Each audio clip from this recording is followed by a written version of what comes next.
नमस्कार, आई इंडी इनसाइड देख रहे हैं आप और मैं हूं आपके साथ खुशी व्यास। भविष्य से खिलवाड़। जी हां, छात्राएं जो कभी सपनों को ऊंचाई देने के लिए छात्रावास में आई थी, आज उन्हें वही छात्रावास छोड़कर घर लौटना पड़ा है। मामला है मंडला के दरअसल मवई विकासखंड के खलौड़ी का, जहां सुभाष चंद्र बोस 100 सीटर छात्रावास की हालत इतनी जर्जर हो चुकी है कि अब वहां रहना खतरे से खाली नहीं है। लगातार बारिश के कारण पानी भर गया है और परिजन अपनी बेटियों को घर ले गए हैं। छात्राओं की पढ़ाई पर ब्रेक लग चुका है। छात्राओं को अपने भविष्य की चिंता सता रही है, लेकिन जिम्मेदार अब भी जांच और निरीक्षण की बातों में उलझे हुए हैं। लेकिन निराकरण फिलहाल दूर दूर तक नजर नहीं आ रहा है। तो आज इसी मुद्दे को लेकर जिम्मेदार तक भी ये शिकायत पहुंचाएंगे और जानेंगे क्या कुछ पूरा मसला है। लेकिन उससे पहले जान लेते हैं कुछ प्रतिक्रियाएं। व्यवस्था और हम लोग पढ़ाई भी नहीं कर पाते अच्छे से, और फिर पूरा रूम में पानी भर जाता है और बेड में भी पूरा पानी टपकता है, जिससे बेड भी पूरा टूट रहा है और फिर गीले हो रहे हैं बेड भी। और फिर हम लोग को छुट्टी दे दिए हैं और हम लोग कुछ दिनों के लिए आए हैं। जब तक वहाँ पे व्यवस्था नहीं बन जाती तब तक हम हॉस्टल अभी नहीं जा पाएंगे। सर पूरे पानी टपक रहा है, सफेद हो रहा है लेंटर, और नीचे से पूरे उखड़ गए हैं, वो लोहा दिखने लग गए हैं और वहाँ क्रैंड भी फैला है पूरे दीवालों में, बता रहे हैं। और वहाँ जो खाना खाने में व्यवस्था भी नहीं है, पानी टपक रहा है पूरे में, उनका बेड भी गीला है, कहीं बैठने का जगह नहीं है, वैसे टाइप का गीला हो गए हैं। इस वजह से मैडम ने फ़ोन किया था कि अपने अपने बच्चे को ले जा लो, तो बुधवार को गए थे, घूम के देखे पूरा हाफ टपक रहे हैं पानी से। छत से जो पानी टपक रहा है उससे मलमा भी गिर रहा है, और नीचे ज़मीन में जो ऊपर से पानी आ रहा है तो पूरा गीला हो जा रहा है, इसलिए। और बच्चे बता रहे हैं कि दीवार में भी करंट आ रहे हैं, इसलिए जो है छुट्टी दिए गए। हम लोग तो इतना कह सकते हैं कि जो वहाँ बच्चे लोग को रेख देख कर रहे हैं उन्हीं के ऊपर है। कल ही मेरे द्वारा उसका निरीक्षण किया गया। अति वृष्टि के कारण हॉस्टल के अंदर कमरों में बहुत ज़्यादा पानी भर गया। बच्चे 15-20 बच्चे लगभग बीमार पड़ गए थे। तो पानी की निकासी के साथ साथ ऊपर के जो सीपेज है उसके लिए भी निर्देश दिया गया है हमारे द्वारा, और मैंने पूरा उसका मुआयना किया है। और डीपीसी सर के माध्यम से और पालकों की सहमति के बाद बच्चों को 2 दिन की छुट्टी दी गई है। तब तक वैकल्पिक व्यवस्थाओं में हम लोग लगे हुए हैं। तो व्यवस्थाओं का अंबार लगा हुआ है, इसी को लेकर आज हम चर्चा करेंगे। हमारे साथ सबसे पहले हमारे संवाददाता यतेंद्र जुड़ चुके हैं फोन लाइन पर। यतेंद्र, जानना चाहूंगी छात्रावास को लेकर जो स्थिति देखने को मिल रही है, क्या समस्याएं हैं, किस तरह की जर्जर हालत आप देख पा रहे हो, फिलहाल क्या स्थिति है? मंडला जिले के विकासखंड मवई का जो सुभाष चंद्र बोस बालिका छात्रावास खलौड़ी है, जो जिले से 100 किलोमीटर दूर है और आदिवासी क्षेत्र होने के कारण वहाँ की जो छात्रावास है इतनी जर्जर हो चुकी है कि वहाँ पर न तो छात्र बैठ के खाना खा पा रहे हैं, न पढ़ाई कर पा रहे हैं और न ही सो पा रहे हैं। इतनी जर्जर स्थिति में है। और वहाँ की जो छात्रावास है वहाँ का मलबा भी गिर रहा है, जिससे वहाँ के 100 बच्चे हैं जो उनको छुट्टी दे दी गई है। और वैकल्पिक व्यवस्था की बात कर रहे हैं तो वैकल्पिक व्यवस्था वहाँ की 2 दिन के लिए बताया गया है, पर अभी तक उनकी वैकल्पिक व्यवस्था अभी तक नहीं बन पाई है।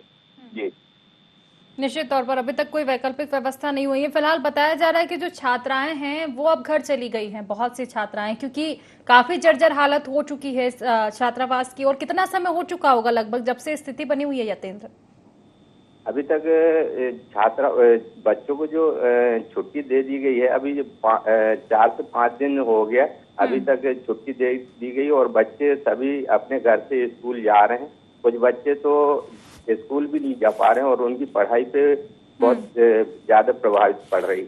जी, निश्चित ही तमाम बड़ी समस्या है, लेकिन इस और जिम्मेदारों का क्या कुछ रुख है यतेंद्र? जिम्मेदारों से जब जो खास तौर पर जो अधिकारी रहते हैं जिम्मेदार, क्या उन तक ये बातें पहुंचाई गई है?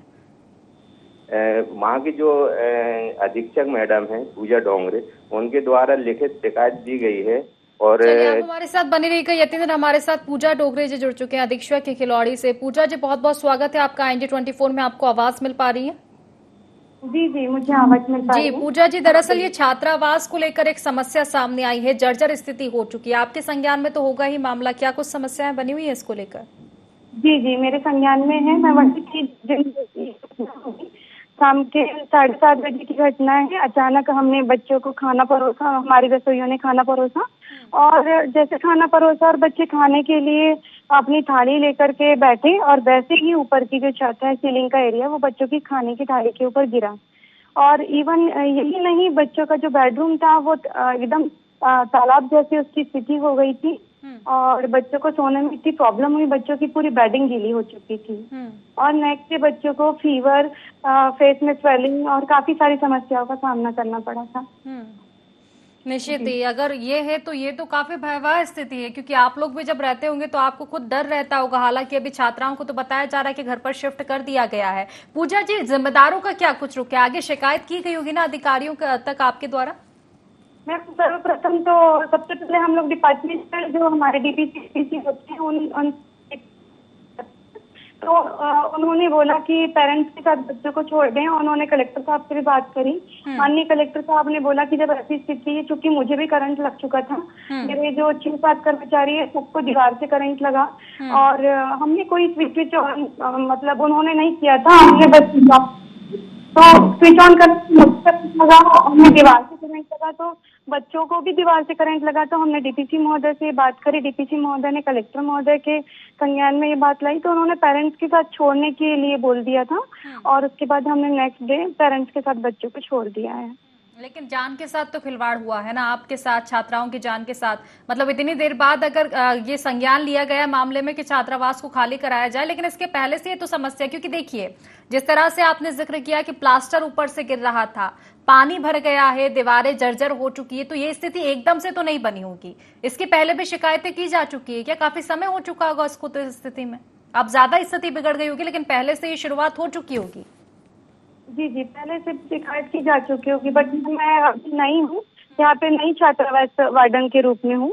तो इससे पहले क्या शिकायतें की गई थी वो मेरे पास में अभी मौजूद नहीं है, बट मैंने तो तुरंत ही उनको, जो भी मेरे अधिकारी हैं, उनके संज्ञान में ये बात तुरंत लाई, विद इन अ सेकेंड। पूजा जी, अब जो खाली करवाया गया है छात्रावास को, तो फिर इसको लेकर क्या चर्चा हुई है आगे? कोई वैकल्पिक व्यवस्था की जाएगी? क्योंकि वो ब्रेक लगेगा ना एक छात्रावास में, जब तक छात्राएं नहीं पहुंचेंगी तो फिर वो पढ़ाई कैसे कर पाएंगी? तो क्या कोई वैकल्पिक व्यवस्था की जाएगी? इसके पुनर्निर्माण को लेकर क्या बात चल रही है?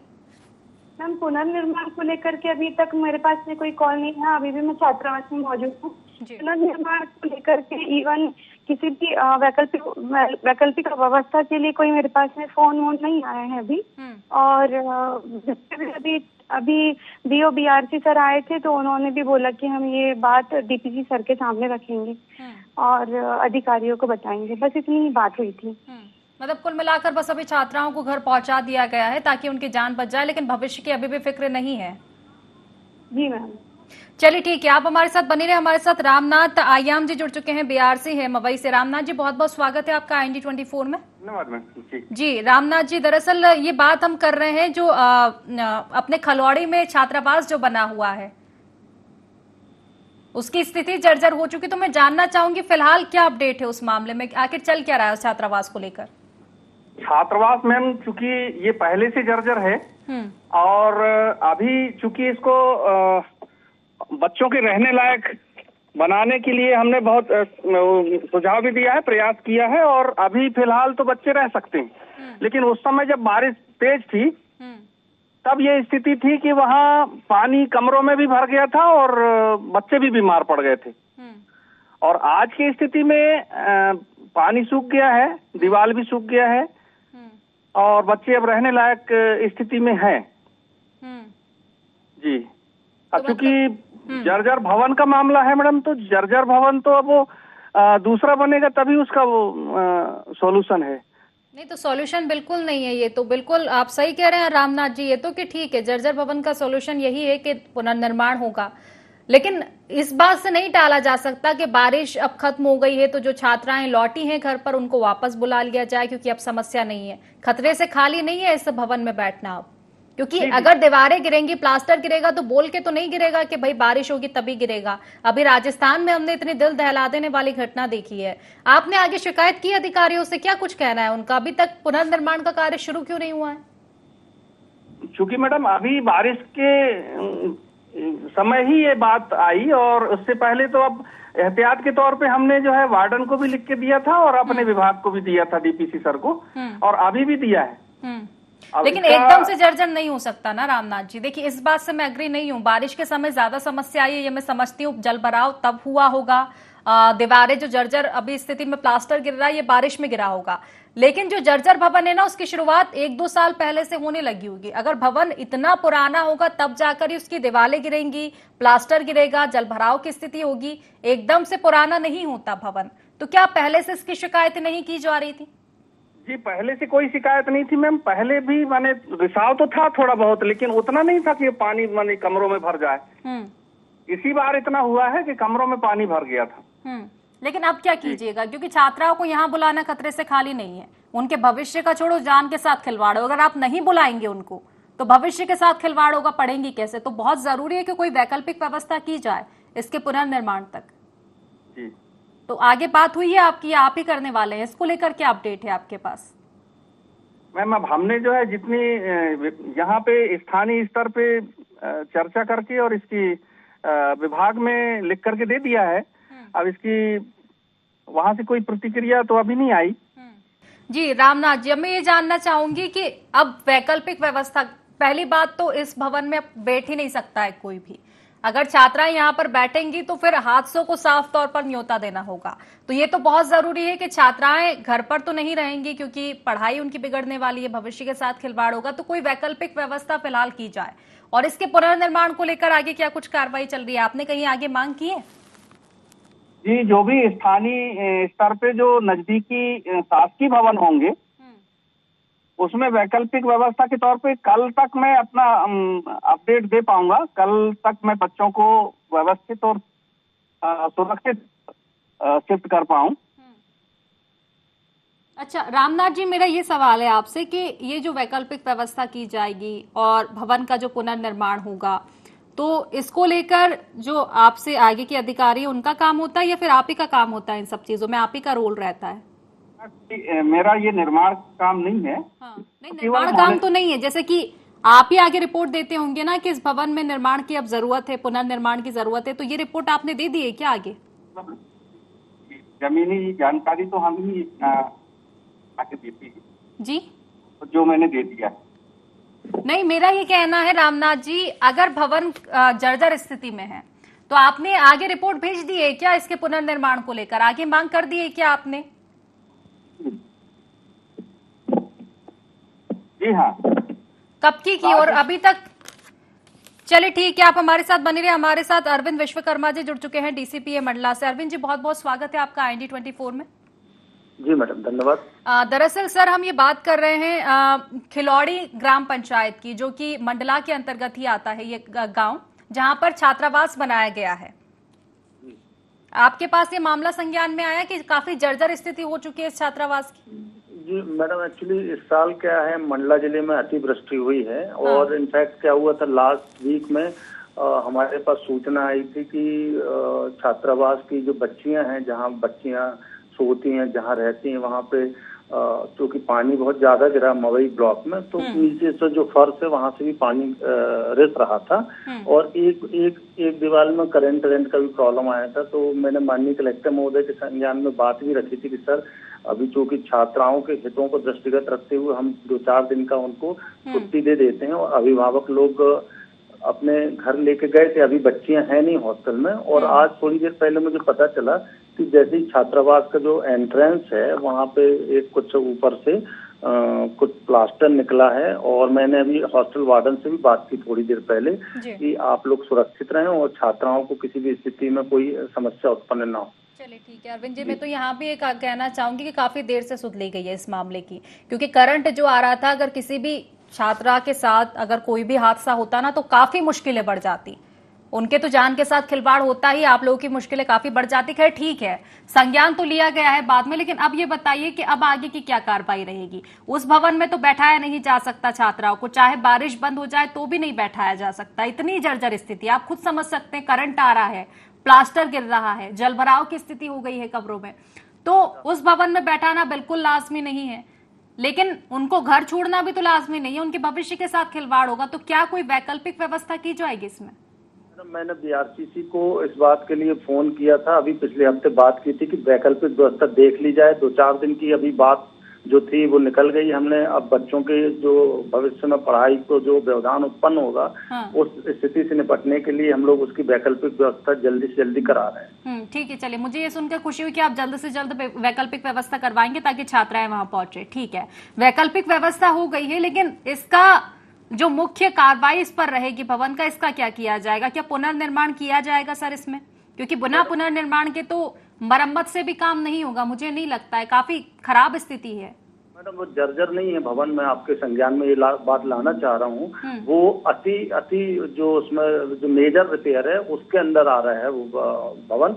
और मेरे यहाँ के जो ऐसी हैं सब इंजीनियर और एई स्टाफ जो निर्माण वाले, वो जाके भ्रमण कराएंगे और बीच में मैं भी जाके देख लूंगा। अगर ऐसी कोई समस्या आती है कि उसको जर्जर घोषित करने की स्थिति निर्मित होती तो जर्जर घोषित करा के उसको डिसमेंटल करा के फिर नवीन भवन अपन शासन से अपन प्रस्तावित कराएंगे जल्दी से।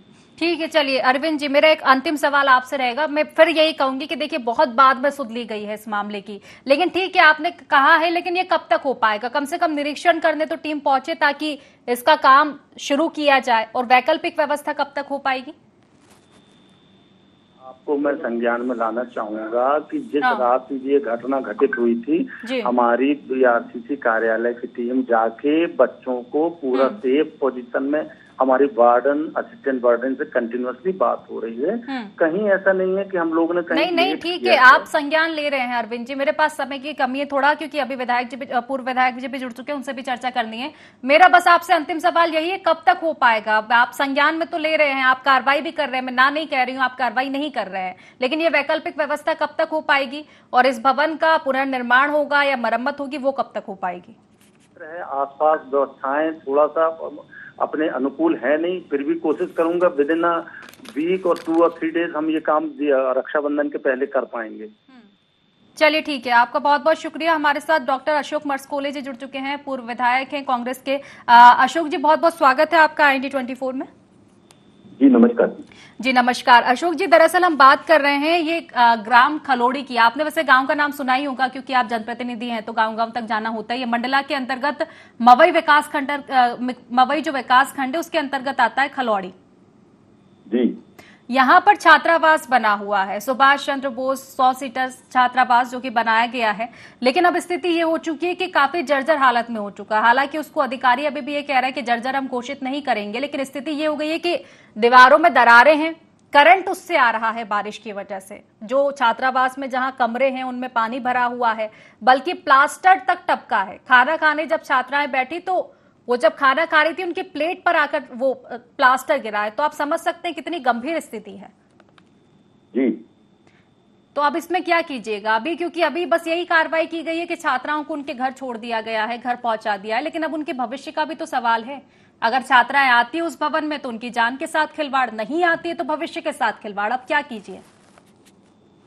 देखिए ये सब मैं आपको बताना चाहूंगा, ये सब स्थिति होने के बाद भी उसको अगर वो जर्जर घोषित करने को तैयार नहीं है, ये आपके नॉलेज में है ये बात जी। करंट आ रहा है, पानी टपक रहा है, उसकी दरारें हैं, पानी भरा है, उसके बाद उसको जर्जर करने की हालत नहीं है। जबकि एक नियम होता है कि जो मई और जून का जो समय होता है, ये सब निरीक्षण करके और जितने भी निर्माण और मेंटेनेंस के जो कार्य होते हैं ये 2 महीने में किए जाते हैं, ताकि जो नया सेशन हो वहाँ पे बच्चों को अच्छे से एक नियमानुसार जो शिक्षा व्यवस्था का कार्य किया जाए। लेकिन ये सिर्फ एक खलौड़ी का विषय नहीं है। मैं आपको बताना चाहूंगा कि हमारे यहाँ पर करीब स्कूल भवन और उनकी बात करें 601 की संख्या में है, और 601 की संख्या में ये जर्जर हालत में ये घोषित हुए भवन है, और उनकी लगभग यही हालत है। और इतनी बड़ी संख्या में जो कि मई जून का समय में काफी हद तक मेंटेनेंस भी करके इनको रख रखाव की स्थिति में किया जा सकता है। लेकिन जिस प्रकार से ये स्कूल बंद हो रहे हैं और जिस प्रकार से ये जो शिक्षा व्यवस्था में स्कूली व्यवस्था को जिस प्रकार दरकिनार करके उसके बाद भी सरकार मानने को तैयार नहीं है। अभी एक रिपोर्ट आया था सोशल मीडिया में, हमने देखा कि जो जानकारी भेजी गई है जर्जन भवन के नाम पर जो है उसमें 0 की संख्या मंडला और डिंडोरी से गई थी।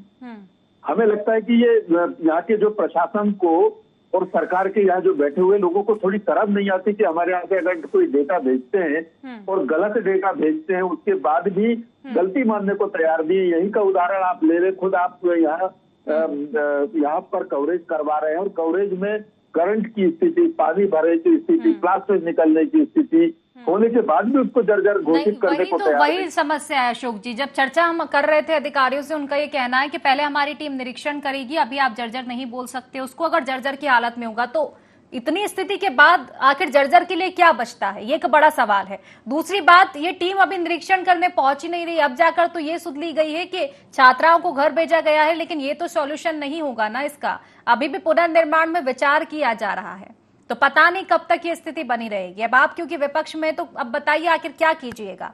इतनी बड़ी समस्या है। अभी राजस्थान से मामला सामने आया था, बच्चों की जाने गई थी, तब भी सबक नहीं सीखा जा रहा है। राजस्थान, मंदसौर, हमारे यहाँ तो लगभग 601 की संख्या में।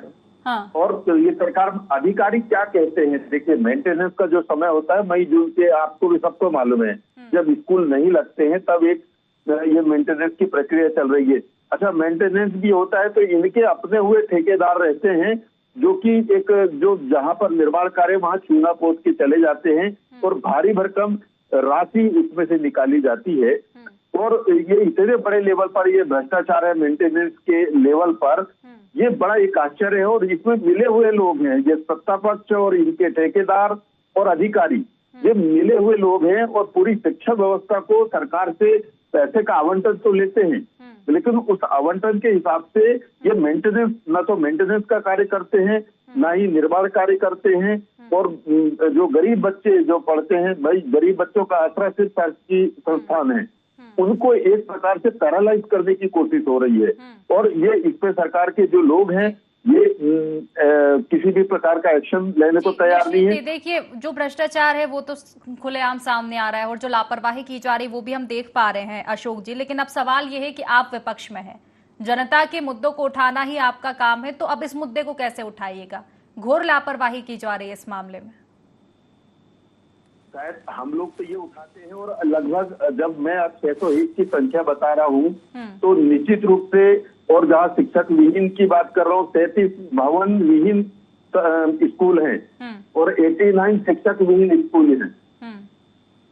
तो ये अगर मैं संख्या बता रहा हूँ तो निश्चित रूप से हम लोग के नॉलेज में हम लगातार हम ये आवाज भी उठा रहे हैं। लेकिन जो प्रशासनिक जो अधिकारी हैं जिनके ऊपर जिम्मेदारी है और जो सत्ता पक्ष के हमारे जो नेता हैं, ये अपनी जिम्मेदारी किसी भी स्तर पर लेने को तैयार नहीं। अभी तो देखिए, अभी तो विधानसभा चल रही है, सोने पर सुहागा हो जाएगा विधानसभा जैसे। क्योंकि देखिए, सड़क पर मुद्दों को उठाना अलग हो जाता है, सड़क पर सुना जाए नहीं सुना जाए, लेकिन सदन में तो कम से कम रखना चाहिए इन मुद्दों को। क्योंकि अगर गंभीरतापूर्ण जो मुद्दे हैं, जो संवेदनशील मुद्दे, तो मुझे नहीं लगता कि इस पर सियासत जरूरी है। आप सही कह रहे हैं कि लापरवाही देखने को मिल रही है, लेकिन आपकी भी जिम्मेदारी है कि जनता के मुद्दों को उठाए, जिस तरह से आप विपक्ष में हैं। नहीं, ये विधानसभा में भी ये बातें निकली हैं, आज की ही उसमें भी आई है और लगातार ये प्रश्न भी कर रहे हैं, लेकिन सकारात्मक कोई जवाब देंगे, सकारात्मक कोई उत्तर देंगे, ये भी एक महत्वपूर्ण है। कुल मिला के ये घटने मूंझने की एक ये प्रक्रिया रहती है और किसी बात को मानने को तैयार नहीं और किसी बात की जिम्मेदारी लेने को तैयार नहीं। एक बड़ी घटना का इंतजार शायद कर रहे हैं और बड़ी घटना के बाद में फिर वही सरकारी शासकीय एक प्रक्रिया के है। हम बिल्कुल क्लियर कट हम ये बात कह रहे हैं कि जिम्मेदारी तो अधिकारी और शासन पक्ष के लोगों को लेना चाहिए। जब इस प्रकार की सब बातें सामने आ रही है, जिम्मेदारी लेना चाहिए, लेकिन अगर वो जिम्मेदारी से भाग रहे हैं तो निश्चित ही आप भी कोशिश कीजिएगा कि ताकि जो जिम्मेदार लोग हैं वो जागे और इन समस्याओं पर संज्ञान ले। फिलहाल आपका बहुत बहुत शुक्रिया अशोक जी, आपने समय दिया और तमाम समस्याओं को समझा और एक आश्वासन दिया है। फिलहाल यतेंद्र, आपका भी बहुत बहुत शुक्रिया, तमाम जानकारी आपने हम तक पहुंचाई। तो देखिए, भविष्य के साथ खिलवाड़ है, या फिर मैं ये कहूं कि जान के साथ भी सीधा खिलवाड़ छात्राओं के साथ किया जा रहा है, लेकिन जिम्मेदार अभी तक ये तो नहीं कह सकते कि सुध नहीं ली गई है, सुध ली गई है मामले की, लेकिन क्या वाकई इस मामले को उतनी गंभीरता से लिया जा रहा है जितना ये गंभीर है? देखने वाली बात होगी मामले में क्या कुछ कार्रवाई हो पाती है। फिलहाल IND इनसाइड में बस इतना ही। आप बने रहिए IND 24 के साथ। नमस्कार।